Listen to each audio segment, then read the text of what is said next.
رحیم زیم جی عرفان دورانی تاسو ګوري پیام خیبر نن په پیښور کې او بیا ډېر ښه شخصیت مونږ سره ناست دي دلته ډسټریکټ پېښور زکات چیرمن جانزیب خان صاحب دي سره راغلي نن خبرې اترې کوو د دې زکات حوالې سره چې کوم مستحق دي هغوی ته ملاویږي او څومره ملاویږي او څومره داسې پاتې دي چې هغوی دلته چکرې لګوي او هغوی دپاره د دې څه اقدام دی. السلام علیکم. وعلیکم السلام. دا راته جانزیب صاحب چې دلته تاسو ماشاءالله چې کله نه چارج اغستې دی څومره مستحق دي هغوی ته څومره زکات ملاو شوی دی؟ بسم الله الرحمن الرحیم. دا خو تا داسې یو سوال وکړو چې ما ته داسې نوې نوې ښکاري، خو دا جواب به تاله د عوام درکوي، دا خلک به درکوي، د علاقې خلک به درکوي یا د پېښور خلک به درکوي چېرې زکات څنګه روان دی. که زه دې تعریف کوم نو ما ته به ځان بدې ښکاري، خو د هغې باوجود زه بیا هم تا ته دې کې چې کوم فیسیلیټیز مونږ د خلکو له ورکه او یا ورکوو. اوسه پورې په تاریخ کې داسې نه دي شوي چې 2 لکه روپۍ جهیز دپاره چاته فنډ میلو شوی او الحمدلله زما په دې سیټ باندې تقریبا 2-3 میاشتې کېږي چې راغلی یم، خو بدقسمتي دا ده چې جون را روان دی او په دې جون کې مونږ ته هر څه داسې یعنی سټریم لاین کول دي چې هغه اوسه پورې نه کمیټۍ وي په هغې کې چې کوم د زکات کمیټۍ دي ټول نه غټ مسله ده زکات کمیټۍ جوړول چې دا 400 کمیټۍ جوړول آسان کار نه دی چې هر یو کې 9 ممبران وي. بیا راشي دا کوم فنډونه رااله د هغې ډسبرسنګ چې کوم کول دی هغه ډېر سخت کار دی او بیا یو مستحق ته رسول چې دا خو هم نه ده چې تش لوټاول دي. هغې کې موږ پوره یو پراپر د انکوایري ټیم جوړ کړی دی، آډیټ ټیم جوړ کړی دی چې هغه د هغې مطابق کار کوي چې مستحق سړي ته ورسي، غلط سړي ته شی میلو نه شي، واپس راشي. دې کې ډېر داسې و چې زړې کمیټو کې فنډونه ټول مطلب دا دی چې دغه شوي دي خو خلکو ته حق نه دی رسېدلی. نو زه دا امید کوم چې دا ځل به زه خپل ما چې کوم وس کړی دی د هغې مطابق خو زه کوشش کوم چې هر هغه سړي ته خپل فنډ یا خپل یو حق ورسي چې د هغه کوم حقدار دی. اوسه پورې ما تقریبا 150 جنکو ودونو که چې هغې ته 2 لکه روپۍ ما جهیز فنډ ورکو او انشاءالله دا به تقریبا 2-2.5 په دې یو میاشت کې دا د مۍ میاشت ته ما سره زه 2.5 جنکۍ به که خیري بیا م ودم، نورې تقریبا 400 لګبګ به دا ودونه برابروم. دې نه علاوه د علاج په معالجه کې د غریب خلک ډېر زیات ډیلی تقریبا زما دفتر ته 250-300 کسان مریضان راځي او هغې ته مونږ هغه خپل فارم ورکو، هغې هسپیټل ته لاړ شي تر 10,000 روپو پورې هغې ته یعنی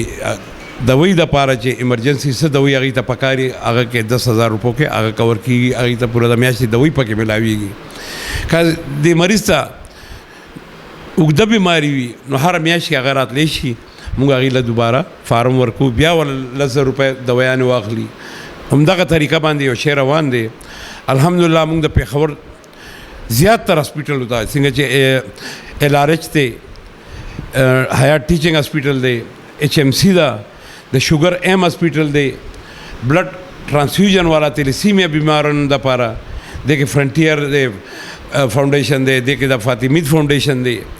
دې کې حمزه فاؤنډیشن دی، تیلیسیمیا دپاره بیا هغې ته موږ فنډونه ورکړي دي.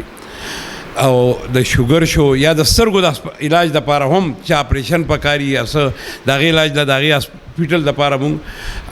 هغه یو هسپیټل دی په دې ګلبهار کې چې هغې ته خلک ځي هغې کې علاج کوي، د هغې اپریشن وي په هغې باندې 50,000 لګي، لک لګي،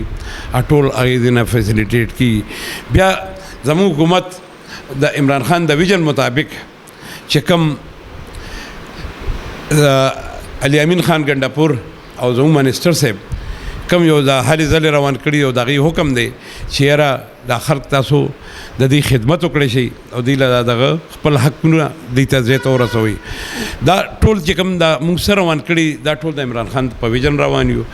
باقي یتیم کارډ ورته وایي چې یتیم ماشوم دپاره 10,000 روپۍ د میاشتې هغه ماشوم چې کوم اوس د 2 کالو دی د 15 کالو دی چې کله پورې هغه 16 سال عمر ته رسي نو هغه به دې شي نه د 10,000 روپۍ میاشت نه مستفید کیږي او هغه خرچه د هغه دیکبال به پکې بیا همداسې راشه د کونډو د 45 سال نه زیات عمر والا چې کوم زنانه دي نو هغې ته هم دا یو فیسیلیټي ورکړې شوې ده د عمران خان د ویژن مطابق چې هغې ته 10,000 روپۍ کارډ باندې هره میاشت به هغې ته میلاویږي او تر کومه ژوندی وي هغې ته به میلاویږي. ډېر داسې څیزونه دي اوس به تاسو ته کم بیان کړم دا راته وایي جانزیب خان هغې ته به میلاویږي.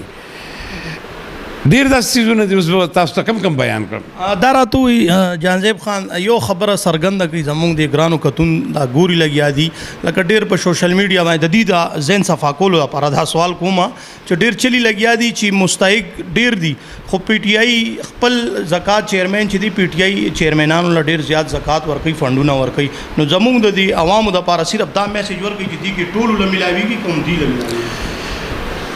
دا تاسو د عوام خبره کوئ که د چیرمنانو خبره کوئ؟ چیرمنانو خبره کوو چې لکه دی سوشل میډیا ډکه کړې ده که نه چې دی خپل چیرمنانو له دی ورکوي زکات کمیټۍ څومره زما یو دا پیغام دی د ټولو ته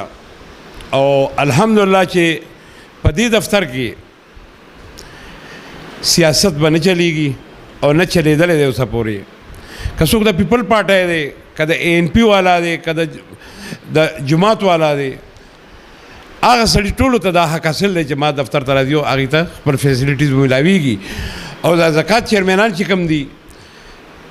یو چیرمن نه شي ثابتولی چې زما ماته فنډ نه د هغه سستي به وي زه به ورپس ټلیفون کوم چې هلکه راشه د غریبو خلکو دا حق وکړه که ته نه شي کولی ته یې نه شي کولی بل چاته یې حواله که خو دا شی پرېږدې او دا زما اوس هم چې کم چیرمنان زما دفتر ته نه دي را رسېدلي یا د خلکو له خپل حق نه یې رسولی زه هغې ته دا اوس هم کلو پیغام ورکوم دا زما ورته چیلنج دی چیلنج مې دی چې هغه دې راشي او ما باندې ثبوت کړي چېرې یو چیرمن ته یو فنډ نه یې میلاو خدای وکړي چې د هرې کمې پارټۍ دی د هر پارټۍ یا هر سیاسي ګوندې سره هغه تعلق لري زما په دفتر کې به انشاءالله دا شی نه وي. یقینا ګرانو کتونکو څنګه جانزیب خان دا وینا دا چې څومره چیرمنان دي دا ټول ما د بله قابل قدر احترام دي ټولو ته به د هغوی چې کم فنډونه دي به ورکوم او چې کم نه دي راغلي هغوی دا ګیلې معنی نه کوي دلته دې راشي زما دفتر ته باقاعده طور سره هغوی له به د هغه فنډ میلاویږي که هغه د هر سیاسي جماعت سره تعلق وي د هغه فنډ به هغې ته میلاویږي. غټه خبره یې وکړله نن د کیمرې سترګې تر وړاندې دي دا خبره او بیا چیلنج سره یې وکړله چې بالکل را دي شي دا زما د عمران خان ویژن دی او دا زما ویژن دی چې بھئی دی ته به چې څومره زکات فنډ راغلی دی دی چیرمنانو ته به ورکوو. کیمرامین محمد علي سره عرفان درانی پیام خیبر پیښور.